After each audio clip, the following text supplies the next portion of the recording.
Oh, say, can you see by the dawn's early light what so proudly we hailed at the twilight's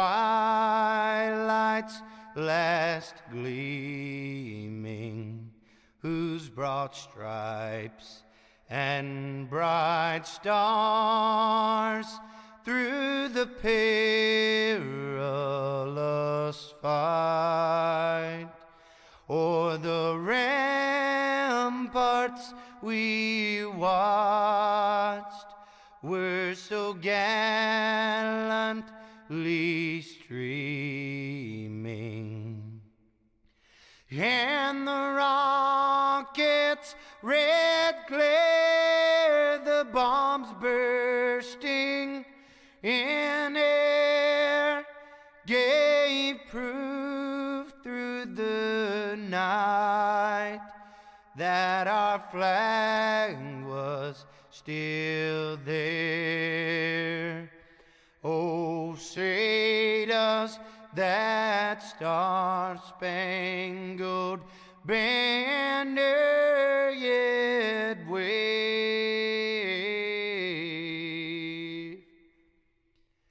o'er the land of the free and the home of the brave?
Hi, race fans. Welcome alive here tonight. Some good short track racing here for the Five Kings Motorsports Crooked Line Racing Tour Modifieds. And we got a track that's in my backyard here, Concord, North Carolina.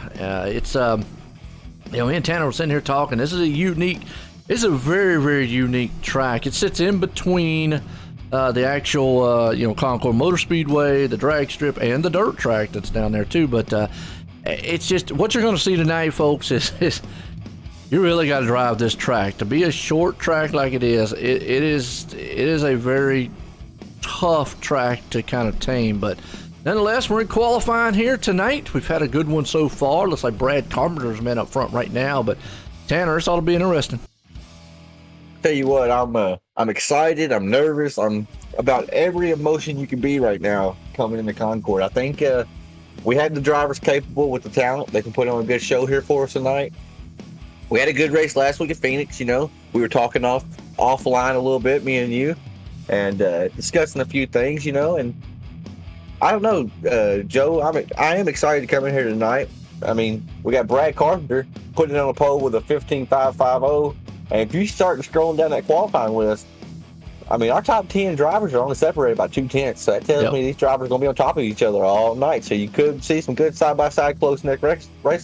It's a tough track. It's going to be this is more like a one-groove track, which we've had a lot of. Which is a lot of the short tracks. I mean, folks, just to get that out of the way, a lot of the short tracks are going to be one groove. That's just the nature of a lot of the shorter style tracks. But like what Tanner said, you're going to see the guys that are better on long runs, better on short runs. You come through the field, and what's up, Jonathan? How you doing out there? And well, that's Tanner. Tanner's out there already. Throwing five kings. Yeah, talking to the fans. Talking to the fans already. So, but yeah, I mean that's just this short track play. And now I'll be honest with you. I've not really done many broadcasts here. I've raced this track. It's been a couple of years. I'm going to say my opinion. I don't like it. I mean, and that might sound bad coming from the broadcast standpoint to say you don't like a track. I don't like driving on the track. Let me say it that way. Maybe the excitement on the track and coming to watch it would be different, but right. Driving on the track really, it's just it is a, I don't know, it's different. I mean, really, yeah, it's just a headache. It's like going into the turns you just don't know. It's almost like a triangle style track. It reminds me of a mini Pocono kind of. A baby Pocono is what I've called it all week, Joe. There you go, yeah. So it really, you're on a bank most of it. It's just really weird. I mean, I feel for the guys out here this week. I really do, man, because this track can be a nightmare of a place. So hopefully, men are able to get around it. Like you said, Brad up there looks like he's going to be the man. Puts it on pole.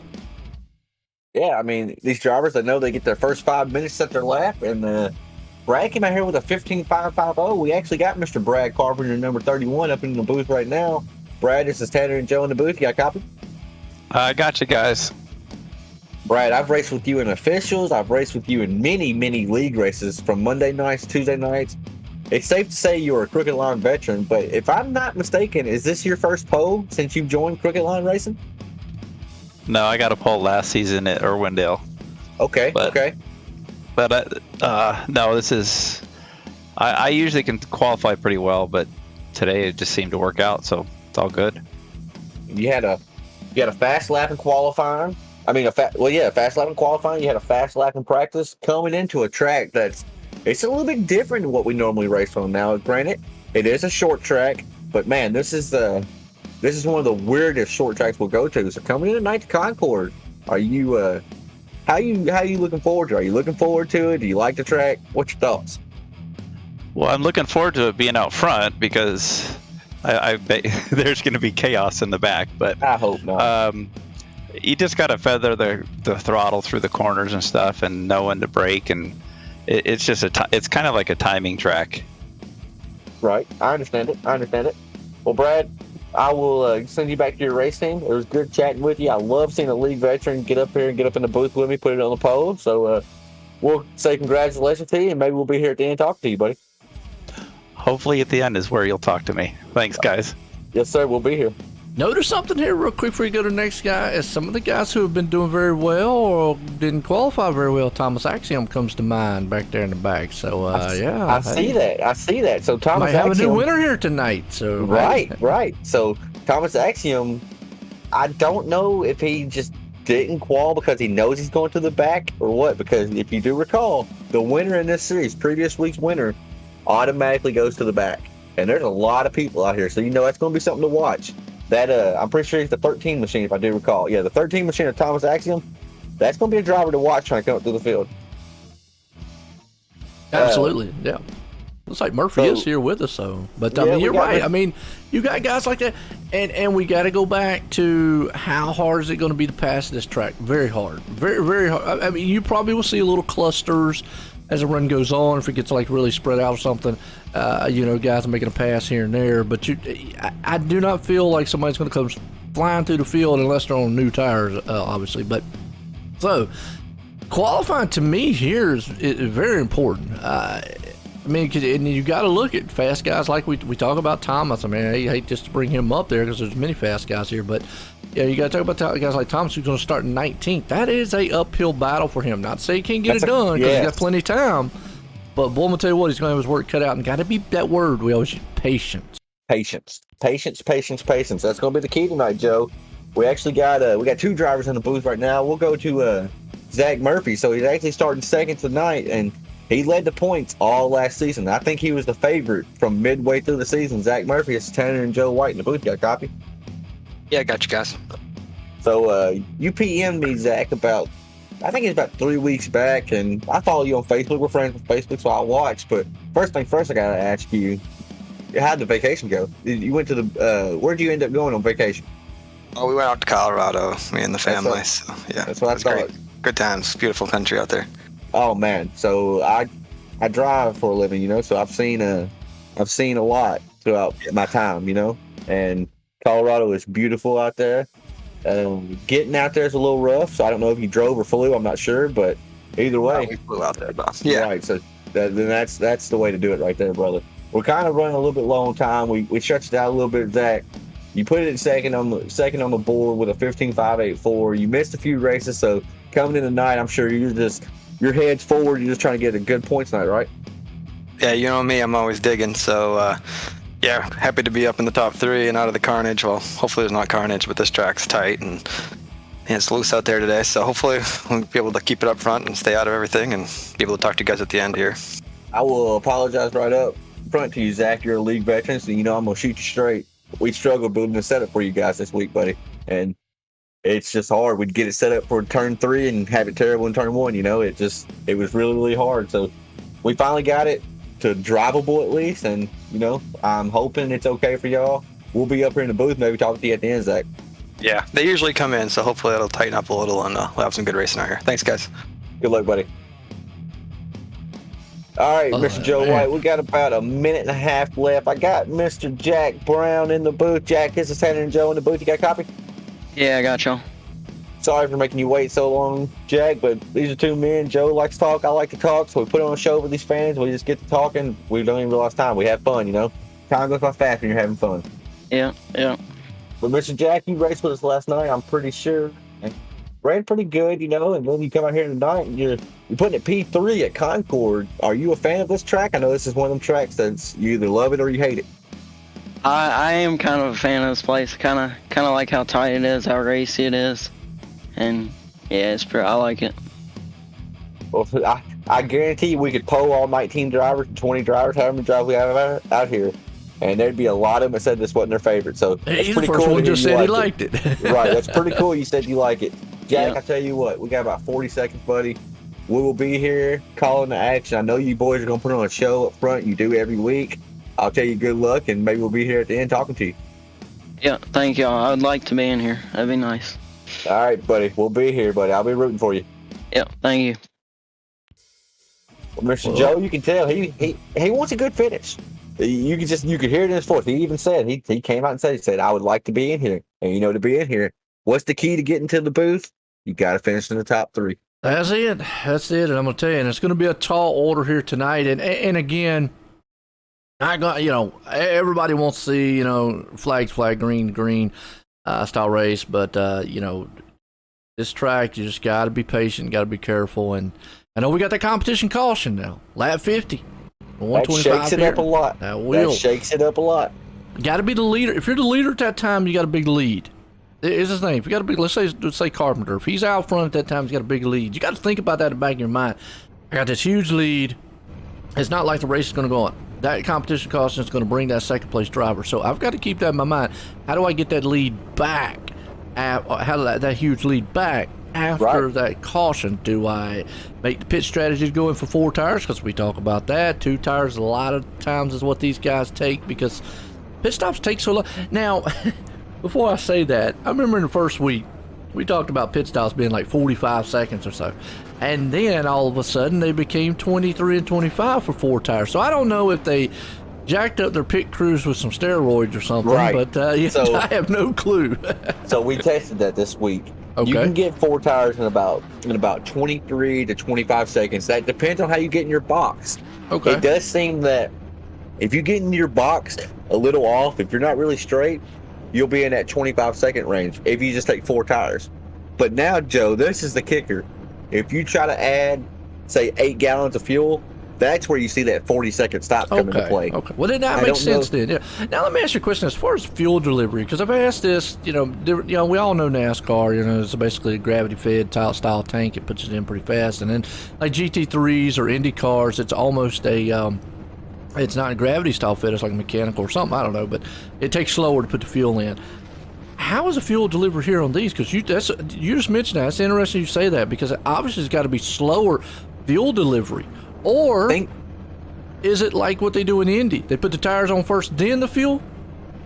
So short tracks that I've seen, and now like on iRacing, I really couldn't tell you. But on short tracks, these cars are really famous. Kind of in the north, I've seen these races like the Wheeling Tour, and yeah. They don't. I've never been to a race that had live pit stops. So what I would see was, like you just said, they would have people change the tires, and then they would do the fuel. The fuel goes into that back deck lid where it's flat. But for some reason, on iRacing, it takes forever for the fuel. So it makes me think that it has to be a gravity system because it takes so long. And that might make sense. Since you said that it's on the back like it is, it's probably a gravity up and over, almost like what the Indy car is, where it's not onto the side of the car. So trying to pump, it probably pumps or something from it and whatnot, and it takes longer for it to get in there. This is probably where all let me get my words out. It's all dependent on how that fuel cell and how the nozzle is on the side of the cars. Right. I know I've had this conversation a couple times. It was interesting because I always wondered why it took a minute 5 to do a pit stop for a GT3 car. I do know that they put the tires on and then put the fuel in, but the fuel system can take 20-30 seconds to do. See, I didn't know that until so we talked about it last week a little bit, and I learned something new. Safety issues is what I heard it was. We're going green here, Concord tonight here, Five Kings Motorsports. Carpenter's going to lead them out. Green flag. He gets a good jump on the field. It's an amazing jump. Has no competition going into turn 1 here, but that's going to leave Zach Murphy and the 26 machine. That's Jack Brown. Sorry, he changed his paint scheme on me. And we got a caution in the back of the pack somewhere. Yep. Looks like Lewis Allen. Let's go back here on the replay, see if we can get an idea of maybe what happened to Lewis back here in the back. He is, kind of like a little tight. Ever been beating and banging? Oh, he just lost it coming out of the turn. And somebody else just knows where to go. And then from there, it's kind of everybody just trying to check up. Right. Kind of accordion effect from there. Yep. Kind of accordion effect. Setting this up, we kind of abandoned the kink. I call it the kink because it reminds me of like the Daytona road course. I'm not sure you talk about GT3 some, so you may know the Daytona road course, how it has that kink in the infield. That's what turn 2 on this track really reminds me of. You don't have to really turn the wheel a whole lot, but you do have to lift. And if you don't lift, you're going to upset the chassis because no matter how you set this car up, that chassis, it's skidding across the ground. You're not necessarily slamming down to the ground, but you are riding on the ground a little bit because there's a lot of banking right there, and then it just transitions to none. Yeah. And it really upsets these cars. So that was the hardest thing about trying to get this setup built for these guys this week because they all on a fixed setup, so we know they're all running the same thing. And so I got to go back to what you're talking about before on that setup stuff. I mean, this place, tends to be very slick. But it's like that tight, slick. I mean, you go into the turns. To me, when I drove it, it was almost an uncertain when you went into the turns. What's the car going to do? Yeah, what's the car going to do? Is it going to go to the wall or is it going to come out? I really could never I never would know. So I had to slow down a lot. You know, I always say back the turns up. That's the term we use in road racing. You know, back the turn up, slow in, fast off. There's a good one. But this place, I just never knew what that car was going to do in the turns. I couldn't get it. Some drivers might, but I couldn't. When we were building the setup this week, it's hilarious you say that, because I was honestly saying, no matter what I put on this car, it's unpredictable. And that's crazy. That's what exactly, I mean, exactly what you just said right there. It's unpredictable. You don't know how the car is going to react each and every time. Now, and under caution, I mean, and if you're new to this place, you know, you're a new driver, you don't drive it that much, it's intimidating. It's one of these tracks that really can intimidate a driver. Now, the good thing is with these cars, we've talked about before, they're kind of planted. To me, they're similar to what an Indy car would be. They are an open wheel, but they're kind of also there with what a stock car would be too. So, but you know, as far as they're planted style cars, they're loaded to the ground.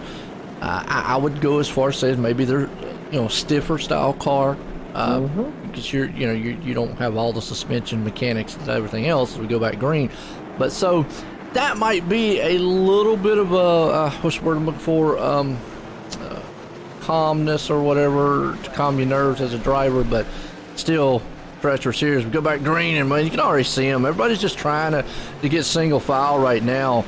Down low, it looks like it's going to be the groove to be. It's Murphy right line there. Yep, it's the preferred line going down low, but you see they're 2x2, they're racing really clean here. I like to see that, because absolutely that guy that's on that outside, it's so tough, because he knows if he don't get down pretty quick, he's going to get freight trained. What do you mean by that? Them guys that's on the inside, they're just going to keep on passing that guy. But you see that 15 machine right there, he's holding on pretty strong. Quadros is holding on really strong. And you're right, he's still up there in the top side. He's got the 03 there on the bottom of him. That's Wenzel trying to see if he can't get it. And all depends on how well. Looks like he might. I thought he had an opening there for a minute. Catalano? Is that right? Tyler Catalano? Hope I said it right again. Probably not, but reckon in the back here.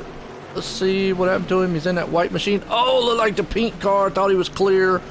Came down, just a little contact between the two. And I've seen that a couple times, you know. Some people, we don't really talk about it, but some people don't know in iRacing. There's two things you have. Everybody knows a spotter for racing. Yeah, you have a spotter. It tells you clear, high, if cars around you. In iRacing, you can either have, for the people who don't know, you can either have, the iRacing guy tell you, or you can have a real spotter, which is, the ultimate thing to have, because then they really can tell you. Sometimes, though, that one on iRacing can tell you you're clear, and there might be a little delay. Seen some drivers like that. You just never, or he could tell you clear, but the problem is, you might have been clear for a split second, and then that other car just make that gap back up, and you not be clear by the time he tells you again. Where that might be the difference between, or the benefit of a real spotter as opposed to the, we'll say the iRacing spotter. Real spotter would be like, look, you're clear, but you're only clear by so-and-so. Right. And it looks like he's going to be able to drive. Yeah, and he looks like he's going to be able to drive back into you going to the turn. That would tell you right there, okay, don't make that move yet, because he could very well close that gap within a split second. Okay. You're exactly right. I mean, most of the time, a real spotter would say, okay, when you're really, really clear, he's going to be like at least a hood, maybe a half a car or something like that. Then drop down. Right. So we see that, and that's just a little bit inside of how spotter stuff work. I mean, I could be wrong on a lot of it, but I mean, it's just really, that's the biggest difference between having a real one, and you can have a real spotter, as opposed to the old iRacing guy. And the thing I like most about having a real spotter, it's nice hearing that you're clear, door bumper clear, but I like all the information they can give me. So they can say, the 26, he got tires, he's back in the pack, but he's really, really fast. He's running such and such line. And that'll tell you too, man, whether or not he's coming on you. Exactly. Yeah, absolutely. You're right. I mean, and some of that information you don't get. Now, there is a spotter program that is very, very good. It's called DRE. I think it's called Digital Race Engineer.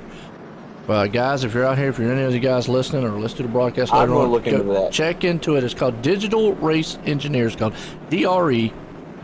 It will give you Oh my lord, it gives you a massive amount of info on the track and the spotter, and it's actually a real, well, it's not real, but it's a guy who actually is there all the time, constantly giving you leader information, giving you this and that, who is pitting, blah blah blah. Look it up. To me, if you were going to go online without a real spotter, as we go back green, that would probably be the best one. As you see right now, everybody gets kind of single file. Carpenter still out front. You got your double file back here around. Oh, about the 7th, 8th place spot. Again, just everybody trying to jockey around, get that low line. We actually had 2 cars getting to the outside wall right there, but talking about that spotter pack, I'm glad you told me that, because I've tried check Crew it Trees. out. I've tried, I'm actually using, I'm sure you heard of it, people talk about it, they call it the Jimmy Johnson Cuss Pack, the Jack and Downs or whatever. He gives a little bit of information, but he don't give race information. This one here will give you, it'll give you the I rating of the guy, it'll give you the fuel, it'll give you your fuel, how many laps you got, it'll give you the race leader's time, where the race leader's at, it'll give you a car behind you, who's behind you, it can even give you their name sometimes if you set it up that way. It is pretty advanced. It's like I said, it's DRE, it's Digital Race Engineer, I believe is what it stands for, but very well. Obviously it costs, I think it's like $20. It's not really that much. It's like $15, $20. It's not really a lot, but it's worth it. It's got a lot of great information. I'm downloading it right now. I know we're broadcasting, but I applaud you for giving me that, because I've been looking for a new one, and I've actually seen on the forum a person say something about it, and I saw it cost money, and I was like, it can't be worth it. But hearing you say it, it's like, okay, I seen it last week, and now I heard you talk about it. I'm gonna get it. I would try it. I would look into it. I think they do have a free one, like a trial thing you can do. Check it out. Really good if you're in VR too, because you don't have to do any push the buttons. It'll tell you all the information and stuff. But yeah, check that out. And a lot of these guys been out here. I mean, it definitely can. Anything that makes your racing easier. Here's, you see a little contact back here, and that's Thomas Axiom. We told you he had to come through the field. He's up at 13th. Slowly but surely, right there with Catalano, which actually just got involved with the wreck earlier on. He's already back up to 12, so making waves. That was a different Catalino, I think, wasn't it? I think we have. Oh, yeah, my bad, Tyler. This is Trevor. My bad. Yeah, Trevor. Yeah, it was Tyler that caused the wreck a while ago. Yep. So they joke with me all the time if I get them mixed up. So that's the reason why I corrected that one. Apologize. They give me a hard time just playing with me. They don't really care, but it's just funny because they're all brothers and cousins. They're close. But yeah, you see, I mean, you hit on it just a while ago. This is a perfect view right here of this track. You get a first-hand view of this track. And if it don't look very tough, I tell you what, load up a test session, come to Concord, and you let me know what it's like, fans. This is a tough track. You can just see it right here, how it's just, you're like constantly, I don't know if you're just constantly almost turning. I mean, right here you're on the straightaway for a short amount of time, but when you go in these turns, it's almost like a yo-yo effect. I guess that's the way I need to say it. Like, especially right here, it's just, I don't know. It's weird. You just had to drive it to understand how this place is. And, well, we were just talking about Trevor, and guess what? He wrecks.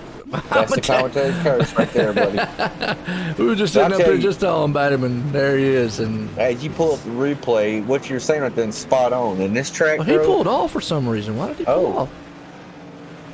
Okay, I don't understand that one. He just pulled off the track and then just towed it out. So not quite sure what happened to Trevor Catalano, because he actually was running not bad. He was in the 12th place spot. So not sure if he had.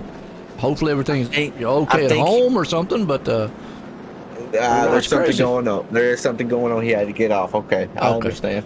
Well, hope everything, man, goes good, because that's really about the only reason I would say. I mean, because something happened. I mean, because he was having a good run, but definitely hoping everything's good. But look at this, Kilroy and Lofton. Talk about the two fast guys. They're up there 3rd and 4th right now, and Carpenter still. He's leading this one. You got Pittman back there in 6th. And, obviously we talk about Axiom. He's moving up. He's back up to 12th. I mean, he's a little cautious here, kind of helping. And then we talk about Catalano. We talked about Tyler. He is up to 15th, so he's actually been able to bounce back. You're exactly right. I'm sitting here kind of just scoping how they started on the grid versus how they run it. We've actually had some pretty good movers tonight, but we've also had some people fall back, like Jonathan Langcomb. He started 11th, currently running 17th. But then you have a driver like,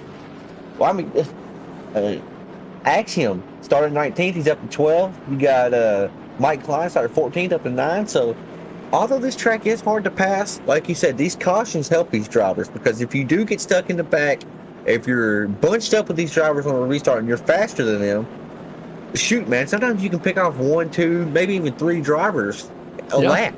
And you get somebody on that outside hooked up there, you can knock them down. What's up, Drew? How you doing out there? Yeah, Drew says Concord, mini Pocono. And that's kind of what it looks like to me, a little mini Pocono.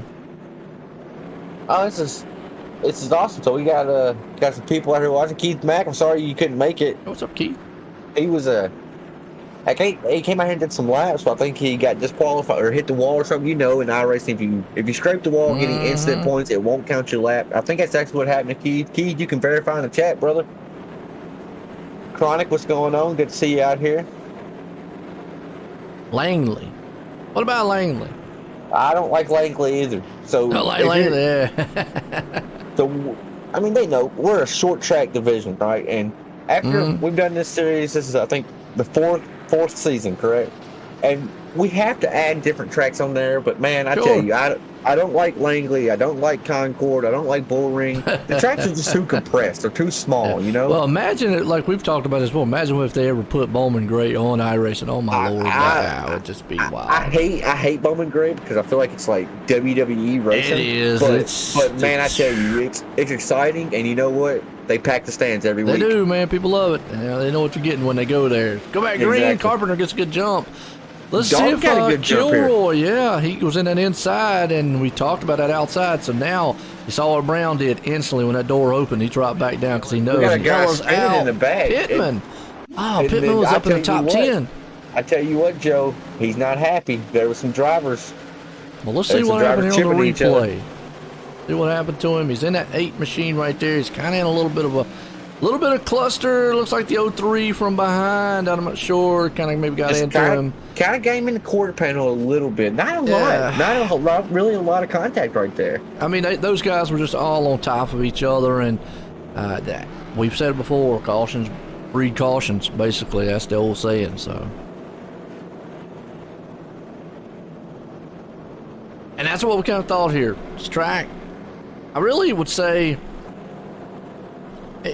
I don't know if they do it with these cars or on this track, but single file start might help on a track like this.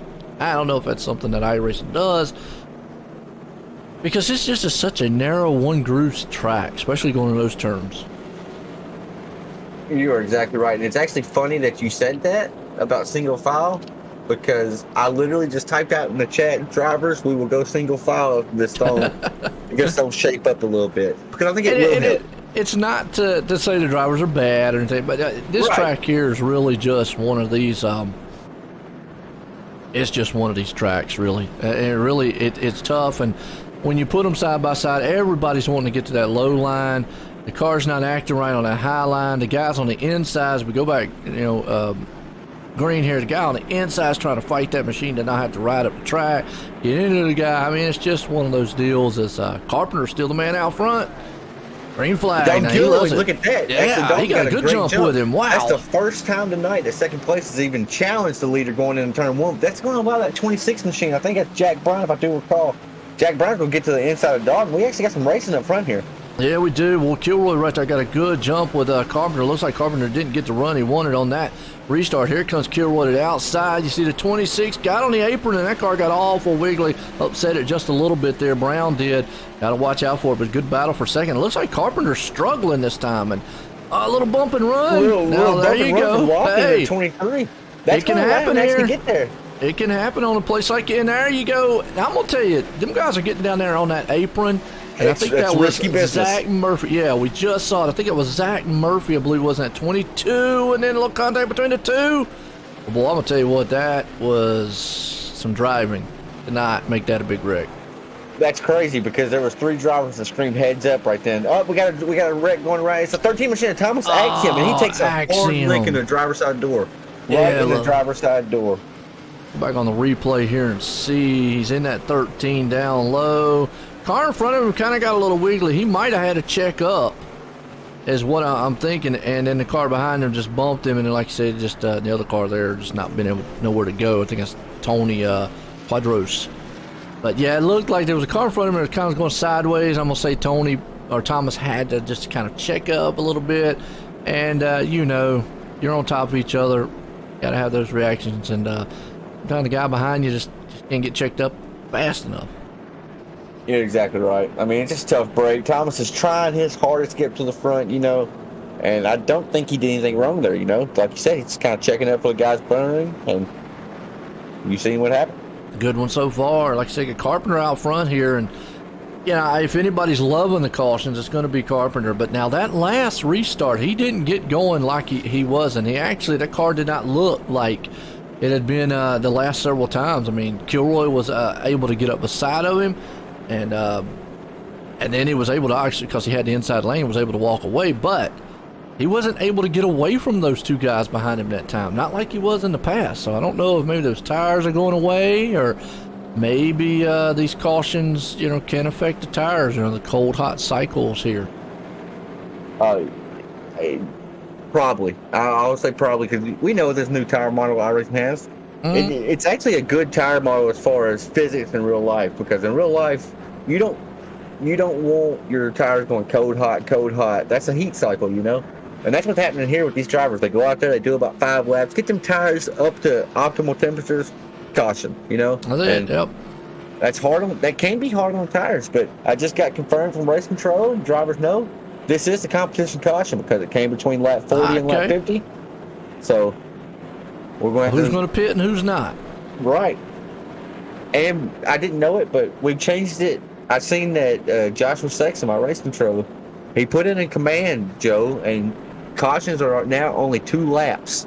Oh, nice. So they go around. We talked about, I knew there was a feature that iRacing just brought up, and I think, I don't know if it was in this league or if I talked about it in another broadcast, but I knew that it was because, I'm going to be honest with you, I do a lot of Talladega, Daytona, and here's the thing, the normal way of cautions with them, those things can last like 10 minutes by the time they get done.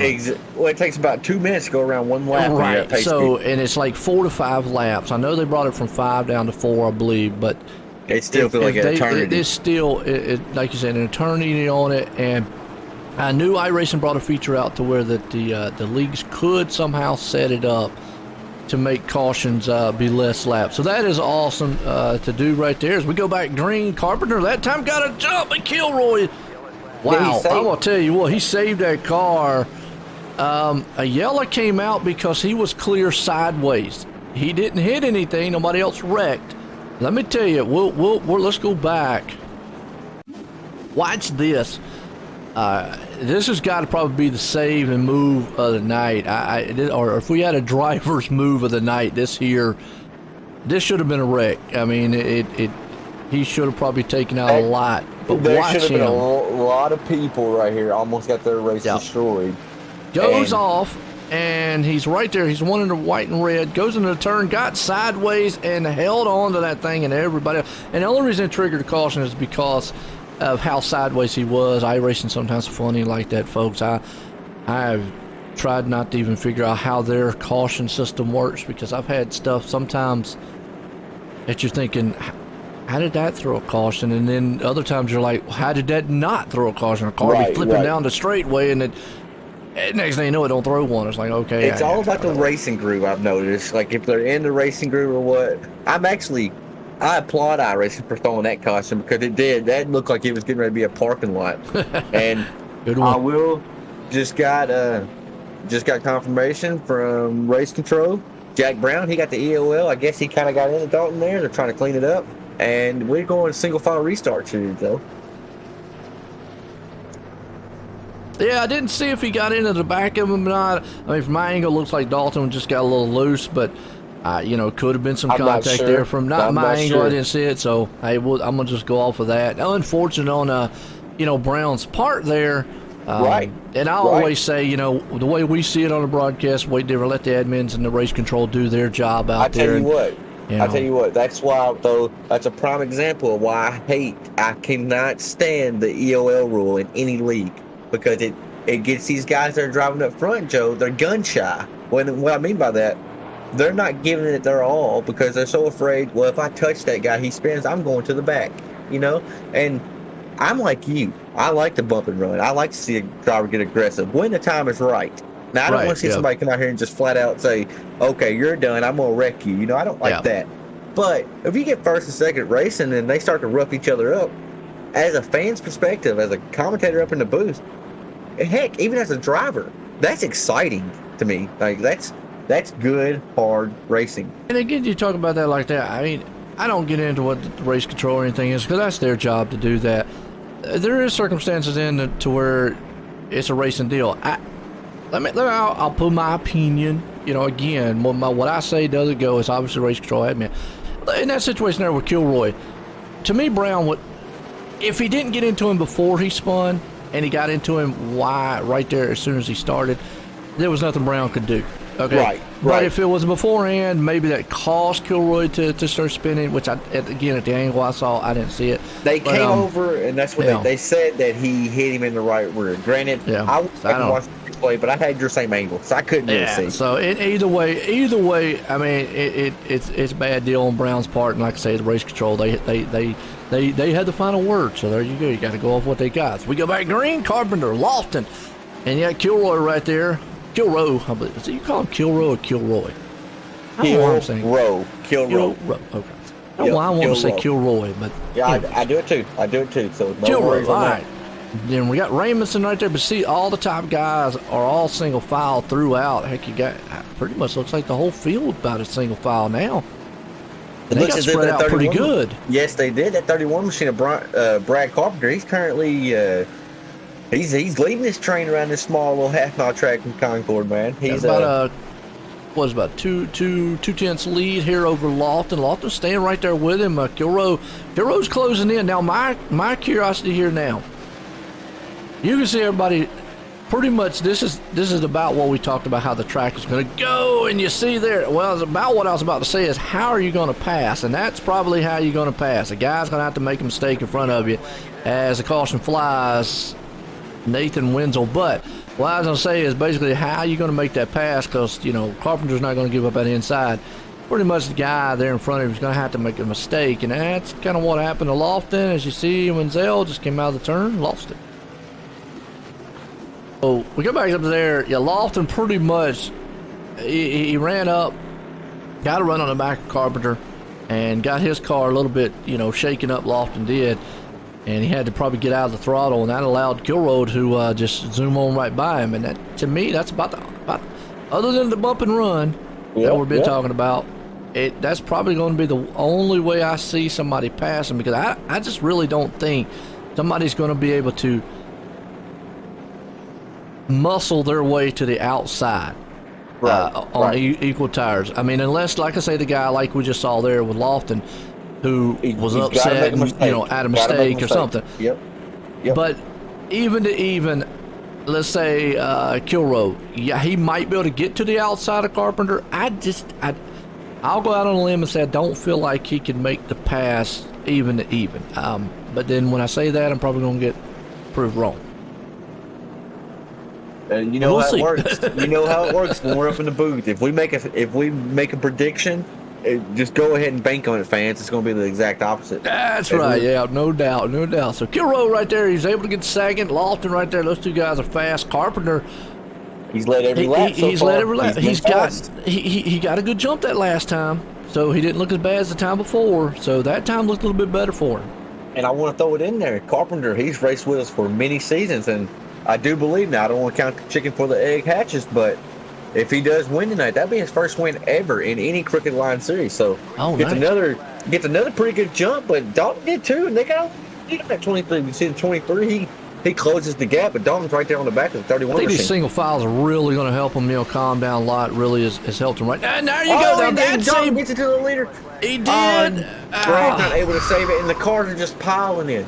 Wow. Cars are just piling in. Dalton is apologizing over the radio right now. Yeah. He said he slid in. He broke loose. So you see it on road courses some where they will hop, and if you go, you're going to see. That's what he said. At least he said it instantly. Just got him right there on the tire, and it was just nothing else Carpenter could do. And then from there, it's he's sitting in the middle of the track. Obviously, Carpenter's not going to move because he don't want to wreck. Let's wait till everybody gets around, and then everybody's just trying to get woed up from there. And And they're Cars are trying just to guess. piling in. Yeah. And they're guessing, like, where's this wreck going to go? Is it going to go up high? Is it going to go down low? Is it going to stay where it's at? And a lot of Yeah. times, Joe, you know, normally when these cars get sideways, they light them rear tires up and there's a lot of smoke. There wasn't a whole lot of smoke that time, but still. Now let's go back real quick there, Tanner. Let's go. Something Let's you see said what with you the got. Lofton, and I like that. That's good sportsmanship there. I'm sorry I got into him. I overdrove the turn. I got into him. he And, said- we he talked said about instantly. Yeah, we talked about I think the other week about some other series that how they do it and let some of these drivers police themselves, and then after the race, if they don't, the admin step in or race control. That would have been a perfect example right there. What we were talking about the other week. Exactly. As Lofton pretty much is like, look, that's on me. You know, I'm apologizing there, and then you basically get the EOL from there. Remember, it's integrity. Let's go back to, and I don't want to throw Brown under the bus or anything, but let's go back to that incident there before. Brown didn't say anything, so he would have stayed where he was position wise. But at the end of the race, they would have reviewed it, and then the penalties and stuff and all that would have came into involved. So there's your two different scenarios there that I was talking about that really would have played into it. But anyway, back green, and Lofton out front now, and Murphy's the man right there in second. Pittman, boy, remember earlier on Pittman, he spun. He's back up to third though. I tell you what, the driver to watch right now in my eyes is we got Timmy. another caution. Timmy Catalano. I was going to say the driver to watch is Brad Carpenter trying to make his way back up front, but we got Timmy Catalano going around. Let's see if he got help or not. Just got contact with another machine there, and then that car just went straight. Did you see that? Yeah. That was like, just went, drivers trying to get through. They chose the wrong line, but man, Joe, when they hit, they pinballed off each other. They did. One went straight left, one went straight right. That's kind of crazy, man. I saw that one. That is a wild one there. Hate to see that on that end. So puts Catalano probably out of this one. Carpenter's going to opt to go into his pit right now. So let's ride with him and see what he does. Just disconnected, and while we see what Carpenter's going to do here, I forgot to mention, Five Kings Motorsports is putting $20 up to the winner tonight, and also putting $20 up to the driver that finishes the race in the best position, but they got to have a 0X. So if there's a driver Y'all out might here keep that money there. Right. I mean, so we try to incentivize put an incentive on this, to make these drivers come out here and race clean, but man, oh man, it's a tough track. It is. Two-tire stop for Carpenter there. He got those right sides, put in some fuel. Rights? He took rights, yep. Took right side tires. So he's back out. He's going to be back out in 17th spot right there along with it. Bill Rose up to 14th. Let's see where Thomas Axiom is. I haven't really talked about him much. He's been able to move back up to 6th so far. So some of these cautions have been able to help him, but slowly but surely, it's just the time that it takes on a track like this to get up front. You see it. I mean, he started way back in the back. His qualifying wasn't the best. He's back in 20-some position, and now he's had to move up. But he's up to 6. Slowly but surely, he's pretty much he's pretty much stayed out of trouble. So that's the key. Been pretty good. I mean, it's been what I thought Concord would be. I mean, folks, look, I'm not taking anything away from these drivers out here. They're good. This track, I guarantee, I'd put money on it. You could put the pros out here on this track, and they're going to have cautions. I mean, because this place is just. It's hard to pass, like you said. I mean, Joe, honestly, you can be 5/10 faster than the guy in front of you, and still you're going to follow that guy for a little bit. And these drivers, I do it myself. I'm sure you do it. When you're faster than somebody that's in front of you, some drivers want to go right then. They make the move and try to go. Other drivers will wait, but no driver is going to sit there and just continuously wait lap after lap after lap after lap.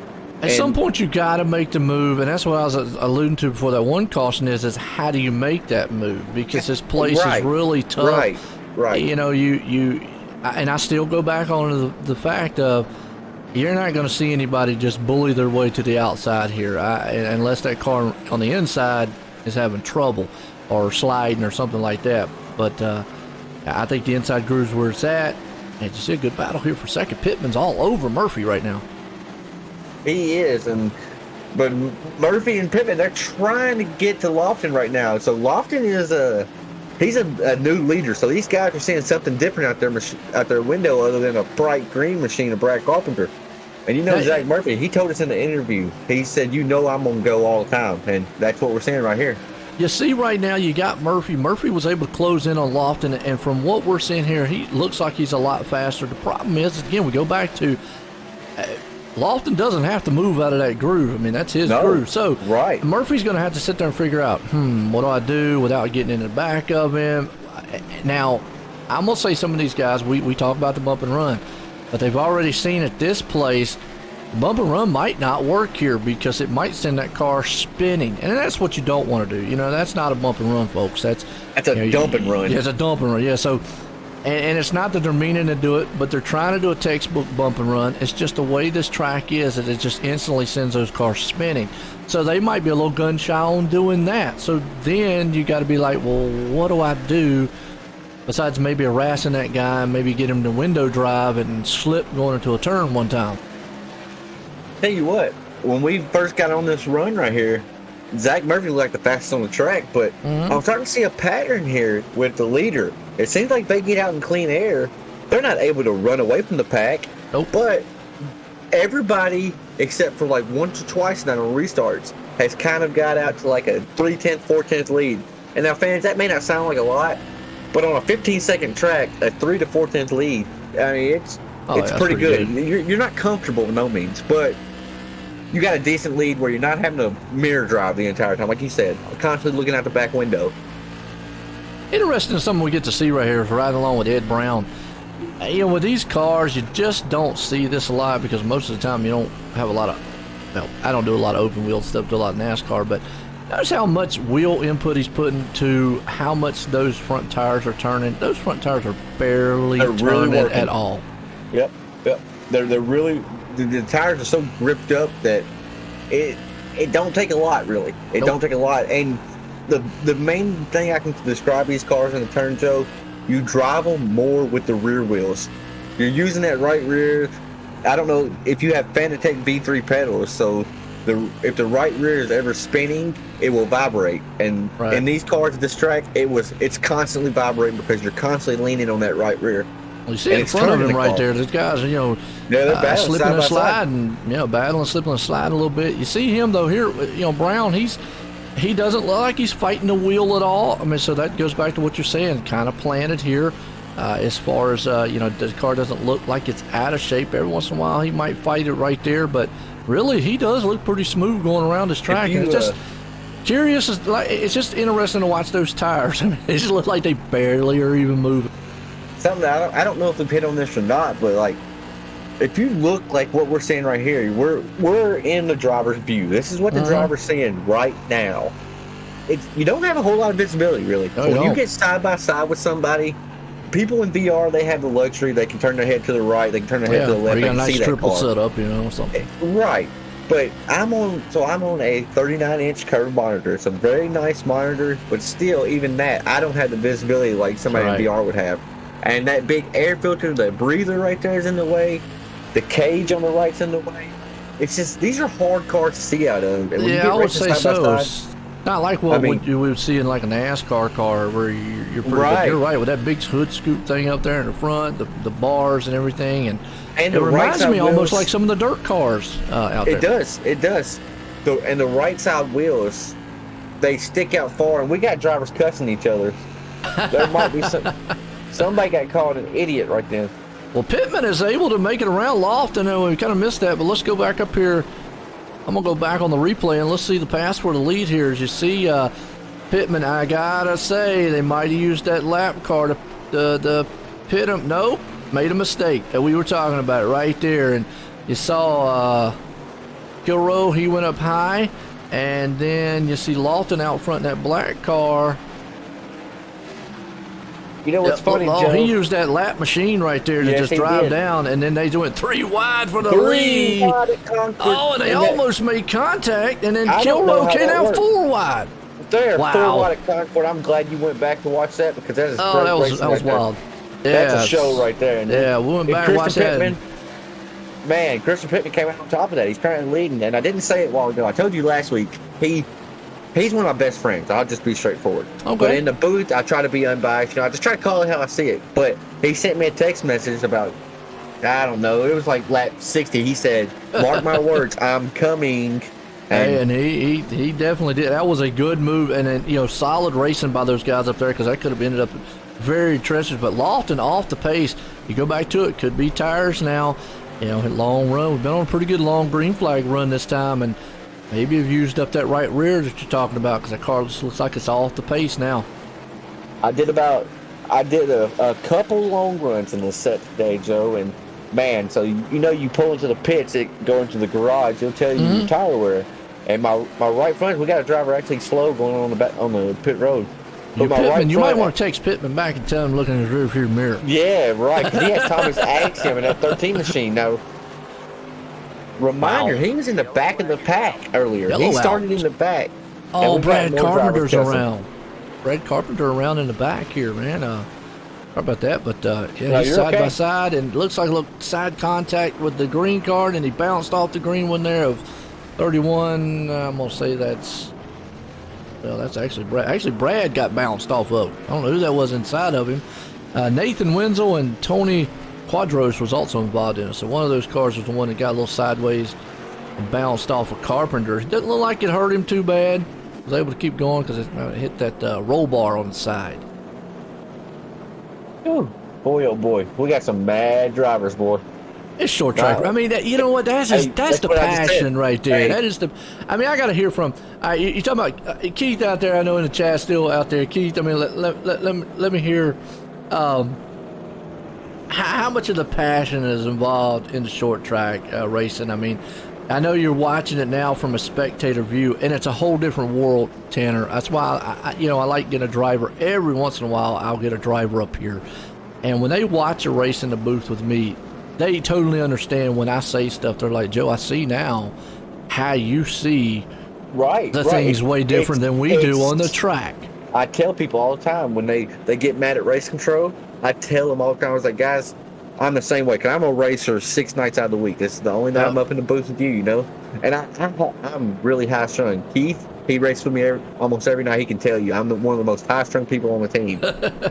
But the one thing that I have my advantage, I don't hit that push-to-talk button to the public. I might get mad in Discord, but I can tell you right now, these guys are full of passion.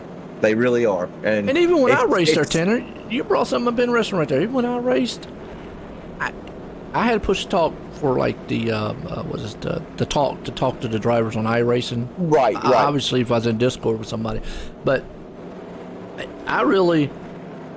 To me, there was sometimes I'd even just disable that to where I couldn't talk at all. Right. Because I knew it's just there's nothing I need to say out there. I got too much money involved. I don't want to get banned. That's it. But there's too much out there. I want to give a shout out to Derek Rice in the chat. He said easy now on BG. I think he's talking about Bowman Gray because we were speaking about that earlier. He says 2-time champion here. Derek, if you're still in here, give us a shout, buddy. What do you race? So do you race at Bowman Gray, Derek? Let us know what you do. Yeah, because if he does, that's right near where I'm at. I'm like 25, 30 minutes from Bowman Gray. Right. I haven't been in a while, but really? Let's go back on that for a second. I know we're still going. We're not saying Bowman Gray is bad. It is a short, bull-ringed, just madhouse of a track. And when that's what it's called. When you put powerful cars like these on that track, and sometimes they have 15. 18 cars on there. Right. I mean, that track's only a quarter-mile track, if I'm not mistaken. So it is short. And when you put these kind of powerhouse time machines, you already see right here at Concord, it's a lot bigger, and how much trouble these guys have. Bowman Gray it's flat. Bowman Gray just makes for a chaotic race scene. It is exciting. I like the demolition derby stuff myself. So there we go. Actually, I'm chewing up old Pittman, by the way. He is. He has been all on him, but I tell you, the thing about Bowman Gray is, and we'll get off that topic in just a second, but I like watching the races on YouTube. They have some full races, and I like watching. I think if I'm not wrong here, this is like the premier series down in Bowman Gray, correct? It is. Modifieds. Yep. It is. Yep. And also, again, since you live down there, isn't there or didn't there used to be, as we seen Pittman get loose by himself? Oh yeah, and there's how we that's talked not gonna about be it a all caution, night right? long. No caution either. No caution Pittman because got loose. actually Thomas helped out Pittman Helped right him there. out. Traded- From going. traded him back out. Let's go back on that pass one more time. We were riding along with Axiom, so we actually got a full mirror of what happened. But let's go back here, and you see, and that's basically probably some window driving right there. He was mirror driving, trying to see where Axiom was, and Pittman just probably drove the turn, got that car because there was no contact between the two. I mean, we were on board with them, and you see Pittman right here. It's just right got here. high, slid, and there, pretty much Axiom helped him right there. Got him up there, straighten that car out. Yes, he did. Did him a big favor, and I don't think Pittman realizes it. He may realize it when he goes back and watches it, but because what was going to happen there? He was going to go to the outside wall hard, for one, or just be sideways in front of the pack. Yep. Not very often do you see the leader like that break loose, though. Yeah, and again, we go back to how do you make the pass here? And there's only a couple ways. Now you're going to see old Murphy here. He's going to try to drive on the inside. Well, you know, look at this. We only have about 20 laps left, 19 laps left, so it's go you time now. Yeah, you got to go. Right, you because got to time's go. going to click off. Huge, but we talked about it earlier in the race. How do you make that pass? There's only a couple ways. The bump and run, which I think these guys are kind of scared now because they see on this track the bump and run might not work as well as they thought. That's so, gunshot. They're gunshot. Got to get right that now. guy in front of you, make that mistake, and there's only a couple ways to do it. Drive up on the back end of him, make him worried about you, and watch his mirror, and then overdrive a turn, which is kind of what I saw Pittman probably happen. So I saw this right here. Whenever Zach Murphy got there, he had to go really low because he was going to try to stick his nose in there. But did you see the gap that allowed Thomas Axiom to get on the exit? So that just solidifies your point. Now he's finally getting back up to him. So I think Zach Murphy's actually faster than Axiom, but it's so hard to pass. When he got there and tried to get underneath him, he lost all his momentum being that low on the track. As we just seen Dalton Kilroy, Kilroy, and he's going for the pass. They're going to bang door to door. Now that's a good move right there. I know Thomas is probably not going to be happy with it. Right, but that right there, he drove it in the turn, was able to get up underneath him, and then he got that car out of sideways a little bit. That's going to bring the pack up. But he drove it in there, got beside of him, a little bit of love tap. I always say trading some paint, and got Axiom up the track. And to me, that's probably equivalent to what their bump and run's probably going to be. You're going to see Thomas Axiom. If I was in a Discord or talking to Zach Murphy personally, I'd say you got one mission: get away from that 13 machine, because car's awful loose in that rear. I think he's trying, but he is overdriving it really hard right now. Murphy is out front. You can see him. That thing's getting sideways out of the turn. It's working that right rear like crazy. They are using that right rear, and I'm not sure. This race has been so action-packed. I'm not even really sure who's took tires and who haven't, honestly. Well, right now, matter of fact, the top 6 guys have not pitted at all. Okay. So that tells you Lofton would be the first one sitting back in 7th place right here, who he had a 24-second pit stop. So I'm going to say he pitted at lap 95. I'm going to say, yes, he put 4 tires on 24 seconds. Willie Evernham, I think it is. That's Ray. Shout out to Ray Evernham and SRX. Yep. That's he's back in 8th. Willie is Ray's uncle. And I'm going to say he took 2 tires because he's 11-second pit stop. Carpenter, we know, took 2 tires. He's back in 9th. Yeah, we saw him. Langham, 13-second. I'm going to say he took 2 tires. So that kind of gives you an idea of back there. The problem is Lofton's sitting back in 7th spot. And can't go nowhere. He can't go anywhere. He's got all those cars in front of him. But it's like 2.75 seconds. Yes, he's faster by, looks to be about a tenth and a half over Murphy. But I think time's just not going to be on his side. I mean, you see Axiom up here, and Axiom right now is doing what we've been talking about all race. He is right there on the back bumper, trying to get Murphy to make a mistake, overdrive that turn, overdrive the car. I think he's doing it. Yeah, I think we're about to see fireworks. And kudos to the lap car, Frank Barbary. He went up high, slowed down, and let them drivers go by. I like seeing that. There you go. Zach Right Murphy there was. Loose as can be. And then gets into him, and both drivers disappear. They are disqualified. That's going to put Christian Pittman, I believe, in the lead. If things didn't change and get shaken up right then. And we got a wreck on the back stretch. Frank Barbary. In the back. Well, I'll tell you what. Well, no caution? What? Wow, that's I think we just saw multiple drivers get DQ'd. Well, let's go back on Frank here. The only way I was, he got out of the way. He was right there. He was a little bit. Oh, a car got up into him, and okay. Now that's one of the times where I'm like, why didn't I race and throw a caution? That's kind of weird. But Frank, or one of those cars in there, got DQ'd like you just said. You're right. Now, let's go back here because a lot of stuff just happened up front. Thomas Axiom and Murphy both were out front, have been disqualified. And now when we say disqualified, not by race control or anybody like that with 3 to go. What happens is it's at the incident limit. They hit it, and iRacing will automatically DQ. We have a and now we got caution. Checker. All right, this will give us a minute to kind of settle down. And this is Jack man. Brown, who that motor is gone, and don't stop on the track. Drivers, let me go ahead and say it. If you know your car's hurt, don't stop on track. Right. I mean, that would have went green. I think that race would have went green to the end. But anyways, now it gives us a little thing we talk. All right, let's go back on the Murphy and the Tommy Axiom. They were up there battling. The guy, looked like Murphy back there. He was sliding. He was out of control. He was riding with him. And Axiom got into it. They both got, Axiom got into the wall. As soon as he hit that wall, I think that was when his incident limit came in. And boom, instant DQ. Murphy went up and hit the wall. He got DQ'd. So that's why they disappeared like they did, folks. And yes, we're on a virtual world. So it chalk it up as a mechanical problem in real life would have happened in that ordeal. But yes, they're 13th and 14th right now, respectively. And it's just an unfortunate deal. In the meantime, the lap car who got out of the way, looked like he was out of the way, and just one of the other machines back there kind of got into him. It looked like the car that was sliding in there, he hit the wall, and he got DQ'd too. Is probably the reason why iRacing didn't throw the caution during that time. And it puts us where we are now. The top 3 guys have not pitted. Pittman, Klein, and Zeems. They have not pitted the whole entire race. We know they can go on fuel. We know that, tires are going to be the question here. Don't want to spin them. Evernham sits in 4th. He took 2. Carpenter took 2. I'm going to say they're in a good spot. The problem is they're going to need the start of their life to get out front here.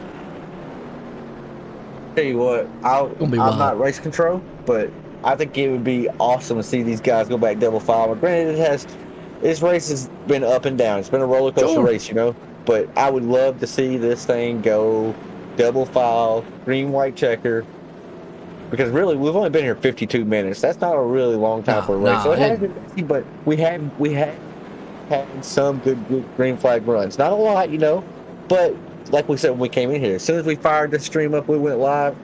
That's why I like you, Joe. You're straightforward. You don't beat around the bush. You said it's Concord. It could be what it's going to be. It could be messy. It could be good. It's a tough track, and I mean, we're seeing it here tonight. We've had some of our best, fastest drivers leading the race just get kicked sideways. Well, I like, no contact, just sideways. Like bringing it down. Obviously there's great drivers in iRacing and in the real world, and then you got drivers who just come out and do it for fun, et cetera, et cetera. Right. And I look at it this way: as I don't care how good you are, how bad you are, how good you think you are, whatever, how average. There's tracks out there that are just terrible, and then there's tracks that are very, very good, and there's tracks some drivers like, some don't. And Concord, to me, we haven't heard a lot, but here we go. Green flag, first attempt at green white checker, and they did go single file. Pittman out front with Klein. This is going to make these drivers really aggressive throughout the field because they're trying to get any position they can, because that's points. Anybody that's in front of you, you get by them, that's extra points. Pittman got a great area to look, it's going to be right here around about 4th and 5th, because they're the ones on newer tires, and you see what's happening up front. Oh, he just climbed the wall. And it got Carpenter. It got William, Willie, who was right there. No caution because the white flag. They got to the white. Wait a minute. Yeah, we didn't get a caution, did we? No. So they're still going to race it back to the line. Pittman's going to win it. Zeems is going to come in 2nd, Brown in 3rd, but we're going to go back. Let's go back here to William Evernham and see exactly what happened here on this chart. Now, this is what you call just, I guess, great timing of a wreck. It happened right as soon as the white flag was taken. and the caution didn't come out. But they were right there. You can see William upside down. That's what happened to him. So just they were able to take the white flag, folks. That's why the caution didn't come out. If the white flag comes out on iRacing, it don't matter. They can kill themselves on the track. It will not throw a caution, and that's what happened. They were able to take it. Yeah, Chris is able to do it like that right there, looking good. But man, what a finish! Ed Brown going to come up here in third. Zeem's going to hang on to second. What a wild one here. Just unfortunate on Lofton's part there and Carpenter's. Now Carpenter's still going to hang on to seventh. Haverham there in eighth. But what a wild finish to this one. Yeah, man. I mean, man, I'm speechless, man. I am speechless. That was a crazy ending. I'm glad to see Chris Pittman. He had a rough start to the season. I know his grandma and grandpa are watching, so shout out to Mr. and Mrs. Pittman. Yeah, thank y'all for supporting. I mean, not only do they support Christian because they're his grandson, but they support Five Kings, and I'll be honest, I love y'all for that. Thank you very much. Five Kings Motorsports, that's right. I mean, Christian Pittman just got him $20 right there, and I don't know if there's a driver in this field that got a 0-8. You know what? If it is, I'd love to know, but it's going to be hard pressed. I mean, it's just one of these wild tracks, but let's see if we can't get a hold of Ed Brown, third place man here. I'm going to try to bring him up here real quick and have a word with him. You know, that was a pretty good run, bringing it home third. Ed Brown, this is Tanner Marr and Joe White in the booth. You got a copy? Yes, sir. Buddy. I'm excited to talk to you because you're a real level-headed guy, and you race clean normally. I mean, tonight is a little bit different, you know. And you did a good job tonight. And I mean, Concord. Concord, buddy, that's a tough track, and you brought it home P3. Talk me to your race. Well, I try to take care of everything that I have, and I let guys go, and if they want to run their stuff off, they can. And right. I just try to be there at the end. I understand completely, and that ending right there, that was remarkable, and somehow you edged your way through it. I'm not sure if you got contact or not. It was hard trying to keep up with the leader, seeing cars flipping. It was a wild ending, but I appreciate you coming out, Ed. I love watching you out on track. I like how you're very, very respectful. So with that, I mean, from Joe and myself, congratulations on the podium. I'm super excited to see you get that. You got any sponsors or shout-outs you want to throw out there? I just shout out to most of the guys that drive it clean, man. I enjoy racing here, and glad I found this league, and hopefully I can make 2 spots better next time.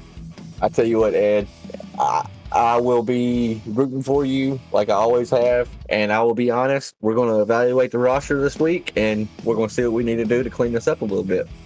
So I appreciate you sticking with us, and we'll see you next week. I'm not even sure what track we're going to, honestly. I'll look up real quick. Joe, we are going to Joe and Ed. Oh, we go to Stafford next week for the mid-season special. So there'll be some money on the line for that 150 laps of Stafford, Ed. We'll see you there, brother. Awesome, man. Thank you so much.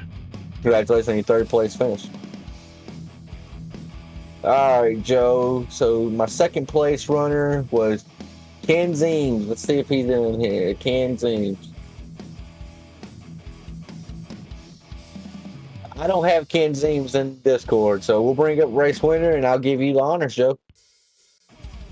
Absolutely. Well, I'll tell you what, tonight was a good one here, and thing back up here. Pittman, go away the booth. Got a copy? I got you, man. Well, you were able to pull it off, but boy, that was some chaos there at the end. Take us through that final laps.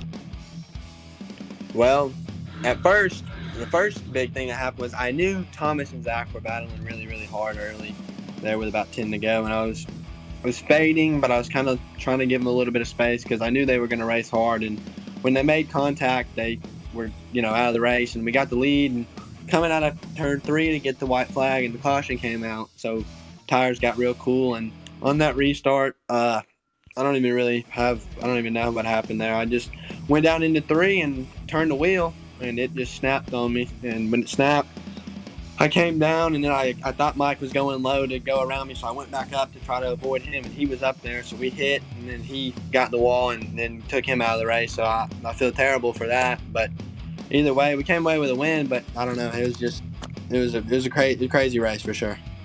Oh, absolutely. And like you said, I mean, throughout the whole entire race. Now, was the track tight or loose to you out there? I mean, how was your car feeling? My car was really good the first 85 laps. When I got out when I first got in the lead with about 30 to go, man, my car was a spaceship. And I think it's because I had built up a lot of heat in them, and they were rolling pretty good. And then once we got that caution and Thomas was behind me, I don't know, it just felt like the tires got cold. I didn't keep them warm under caution or something. And the car just was going down off into 3, and you get down in there and get right to the center, and then you're trying to turn to, get the sling off the corner, and the thing would just snap right. So I was almost trying to correct understeer in the car, and it was hard to fight. And then I got into Axum when it got loose, and luckily saved it there. So I don't know, it was just turn 3 was definitely treacherous tonight, but we were able to get the win, so I'm happy for that. But I don't like taking somebody out of a race like that, especially coming to the white flag, getting loose and hitting them. Hey, well, I tell you what, like I've always said before, short track racing, sometimes things happen on the track, but it's a good run all night. Five Kings Motorsports, Crooked Line Racing here for the Tour Modified. You pulled it off here at Concord. You got anybody you want to thank for the win? Yeah, I'd like to thank my grandparents for watching this race, as always, my dad and my girlfriend. Five Kings Motorsports. MF Racing Designs for all the paint schemes they do for us. It's really appreciated from Michael Falk, and then of course McConey Setup Shop for helping us with setups for the regular season races and things like that. You guys, of course, for broadcasting the race, Savage Edge. And the last thing I wanted to say for tonight was, if anybody that raced tonight is watching the broadcast, we need to simmer it down, because we're causing some issues out here that don't need to be handled. But just thank you and Tanner for doing the broadcast, and for everybody watching that, I enjoyed it. No doubt about it. There's your winner tonight. Christian Pittman putting it out front. A wild one here at Concord Speedway. And Tanner, I tell you, that's just a thrilling race there at the end. I mean, and we really seen everything we talked about here tonight. Just short track, action-packed racing. Hard to pass here at this place. Man, just a tough track. We stayed away from this track for so long because I'll be honest, we were kind of afraid of it because we didn't know what it would be. But like I said, when you do 4 to 5 seasons of this, you can't just repeat the short tracks over and over and over, just in a different order. So we put Concord on the list. These drivers came, and I'll be honest, they put on a show at the end. Yes, it turned into some carnage, but that green white checker was pretty entertaining. It was, and here's the thing too. You talk about that. The more they come out, the more they run the track. You're still gonna have guys that like it, still that don't. But maybe it'll get better. But hey, there's just some tracks that are like that. Nonetheless, we're here tonight with Crooked Line Racing. It was a good race here at Concord. Pittman pulling off the win.